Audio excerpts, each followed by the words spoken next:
Welcome to Sociology Vibes, where we simplify challenging ideas into easy to understand insights.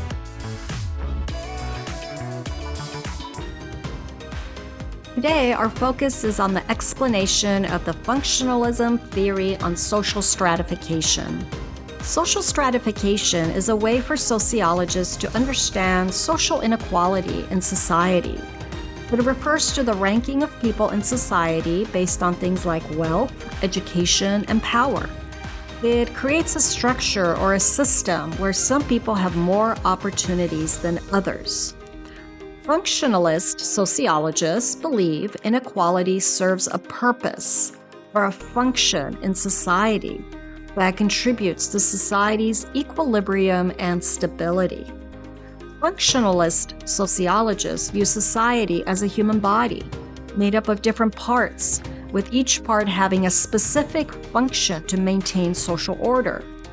Division of labor, in which roles are assigned to different groups of people, create and maintain the social stratification system. For example, at a college, we need administrators, professors, librarians, counselors, and various support staff positions, with each of these positions playing a part in the stability of the organization. However, each of these positions has different levels of authority or power, prestige or occupational respects, and incomes that are stratified. Herbert Gans, an American sociologist, listed several functions of poverty, some of which include: 1. Poverty guarantees that the jobs that most people do not want will get done. 2. Poverty serves the needs of the poor and creates jobs for others. 3. People living at or below poverty levels purchase goods that are less desirable to others, and thus this maintains a segment of the economy. 4. People living at or below poverty levels are used as examples to uphold the cultural norms of a society. These are used as examples to control the behaviors of people in society. For example, the cultural norms related to staying employed to prevent poverty.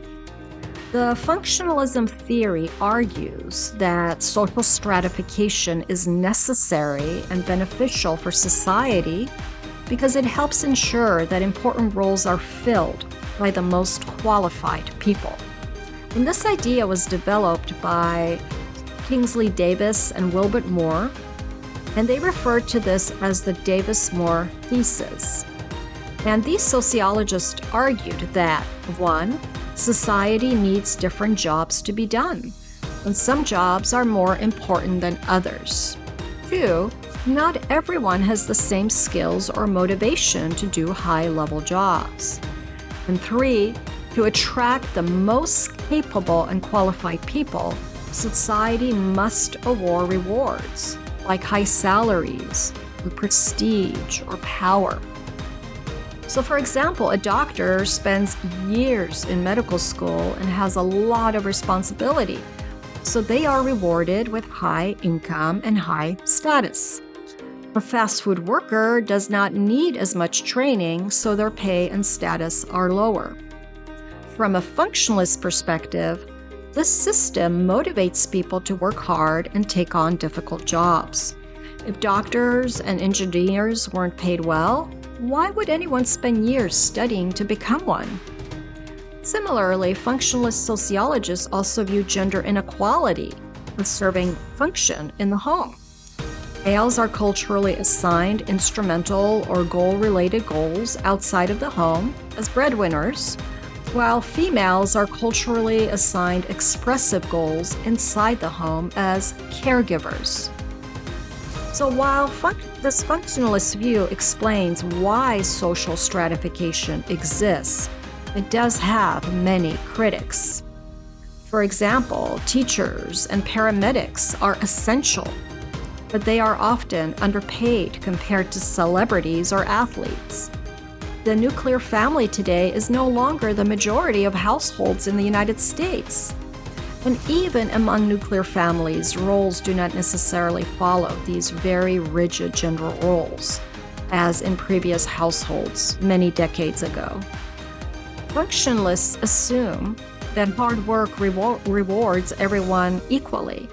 Yet systematic barriers like poverty and discrimination and unequal education make it much more difficult, if not impossible, for some people to succeed.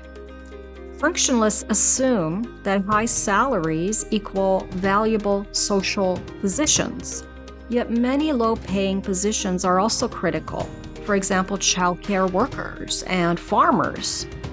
Many sociologists today argue that the functionalism theory is not the best theory to explain social stratification. While functionalists see social stratification as necessary, conflict sociologists see it as unfair. And symbolic interactionists focus on how people experience and display social inequalities in everyday interactions. The functionalism theory on social stratification helps us understand how the division of labor maintains some of the social inequalities related to social class ranks. It encourages us to think critically about social stratification within the context of cultural change. And it helps us to recognize the connections between education, career choices, and financial success, and their role in maintaining social inequality in society. And that makes sociology fascinating, don't you think? Thank you for watching. Be sure to comment below with your thoughts, questions, or any topics you'd like us to explore next.